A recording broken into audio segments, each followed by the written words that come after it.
Buenas noches chicos, hoy estaremos hablando de qué es la vida, de las características de los seres vivos.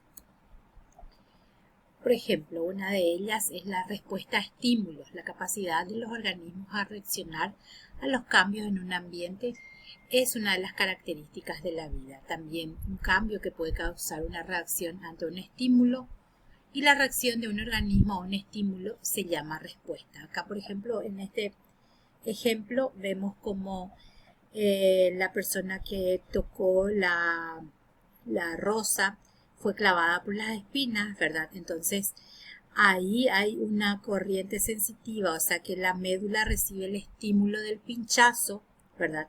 Entonces, ¿qué es lo que hace? Automáticamente retira el brazo, ¿verdad? Y esa es la respuesta a ese estímulo.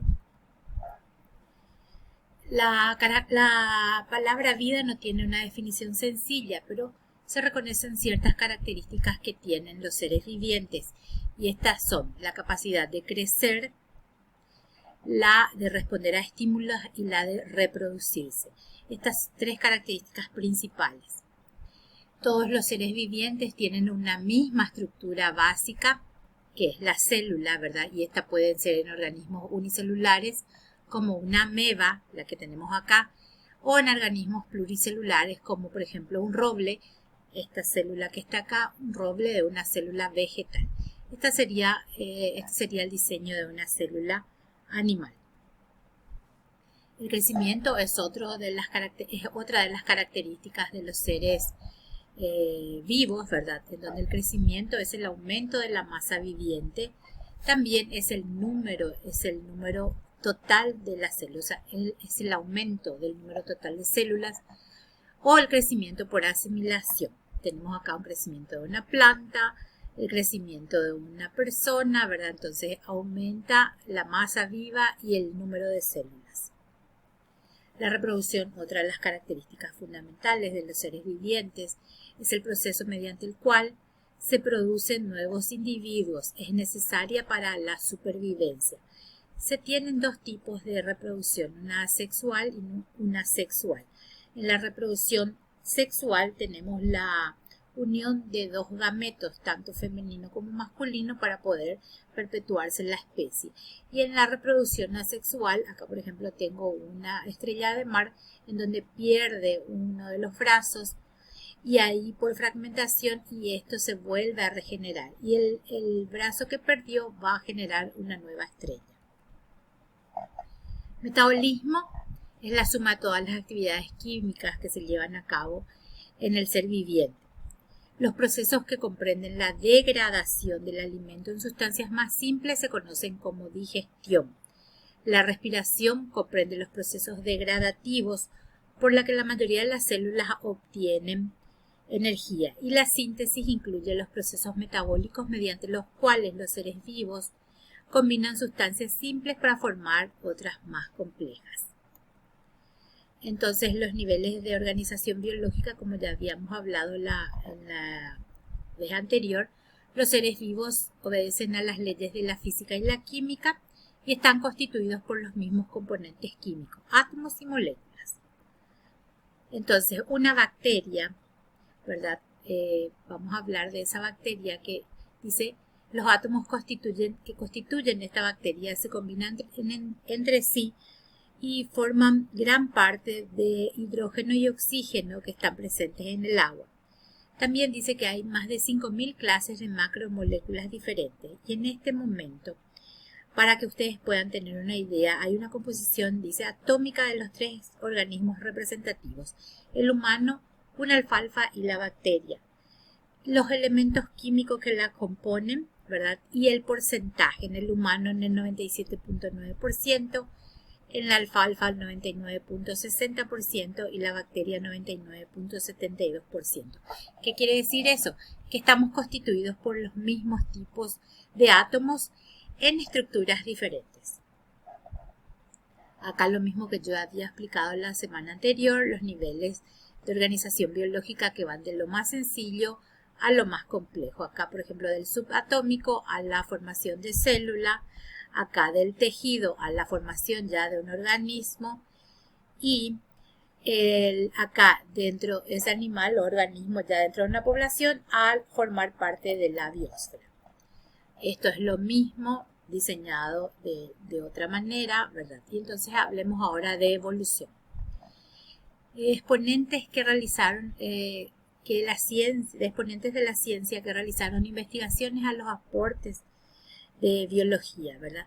Hay varios, por ejemplo, voy a citarles 2 o 3 nada más. Hipócrates fue el primero en el año, miren, 460 a.C. Él fue el padre de la medicina.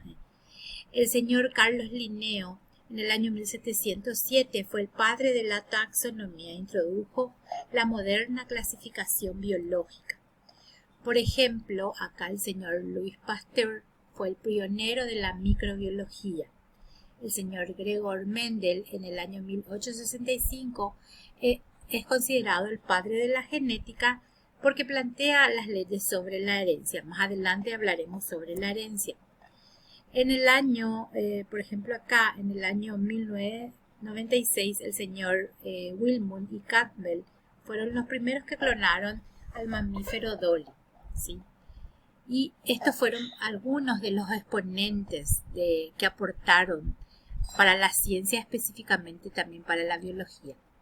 En el año 1801, el señor Lamarck propuso la primera teoría explicativa de la evolución y los procesos que dependerían de 3 factores principales.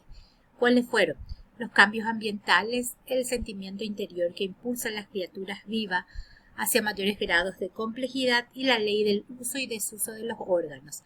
A esta ley él la llamó la herencia de los caracteres adquiridos. Este señor fue el primero que acuñó el término biología y que propuso la herencia de los caracteres adquiridos. ¿Cómo lo hizo? A través de este ejemplo de la jirafa. Él dice que en tiempos remotos, ¿verdad?, cuando escaseaban alimentos, las jirafas empezaron a estirar el cuello y las piernas para poder obtener alimento. Es así como en el transcurso del tiempo, o sea, a través de muchas generaciones, morían los animales que no conseguían elevar el cuello, ¿verdad?, y las piernas para conseguir alimento, entonces ellas perecían. Entonces el gen del cuello corto quedaba eliminado en el fondo genético, y quienes eran los que pasaban de generación a generación eran los que podían adquirir ese cuello largo. El señor Lyell es un geólogo escocés, también trabajó en diversos estudios, ¿verdad? Uno de ellos fue el desarrollo de la teoría de la uniformidad, que dice que establecía que los procesos naturales que cambian en la Tierra y en el presente son los mismos que actuaron en el pasado. Esto fue una inspiración para el señor Darwin, ¿verdad? Entonces él dice que había todo lo que nosotros habíamos pasado ya tuvimos o continuó o pudo haber pasado ya en la Tierra en algún tiempo pasado. El concepto más importante de biología explica que el origen de diversas formas de vida son el resultado de cambios en su carga genética. La teoría de la evolución entonces establece que los organismos actuales descienden con modificaciones de forma de vidas ya preexistentes. El señor Charles Darwin afirmó que las variaciones hereditarias presentes en cada población aparecían al azar, que los cambios otorgaban a los portadores ventajas y desventajas de supervivencia en un ambiente determinado, y a eso Darwin lo llamó la selección natural, el proceso en el cual eran seleccionados los más aptos. Entonces Darwin y su famosa premisa que se conoce y que todo el mundo conoce, donde dice que no es la especie más fuerte la que sobrevive, ni la más inteligente, sino la que mejor responde a los cambios. Entonces, la evolución de la vida para él fue a través de la selección natural, ¿verdad?, que tendía a promover la supervivencia de los más aptos. A diferencia de sus predecesores, entonces Darwin asignó un papel central a la variación de los individuos, y el proceso de selección natural modela el rumbo de la evolución según el señor Darwin. Acá hay un marco conceptual de la teoría de Darwin, quiero que después lo lean tranquilamente y descansan cinco premisas. Ese marco conceptual, le voy a dar solamente 2 y después el resto siguen ustedes. Los organismos provienen de organismos similares a ellos y el número de individuos que sobreviven y se reproducen en cada generación es menor que el número inicial de descendientes. Entonces, esto a la reinterpretación del ejemplo de la jirafa a la luz de la teoría de Darwin es que para él el cuello más largo era una característica heredada, ¿verdad? Y pasaba a sus progenitores a la siguiente generación. ¿Cuáles entonces fueron las evidencias del proceso evolutivo? Principalmente fueron 5 fuentes: la observación directa, la biogeografía, el registro fósil, el estudio de las homologías y la imperfección a la adaptación. Quiero que lean el viaje de Darwin en el Beagle. Después de Darwin vinieron varias interrogantes, como por ejemplo cómo se transmiten los caracteres hereditarios de generación en generación. ¿Por qué los caracteres hereditarios no se mezclan? ¿Cómo surge la variabilidad sobre la que actúa la selección natural?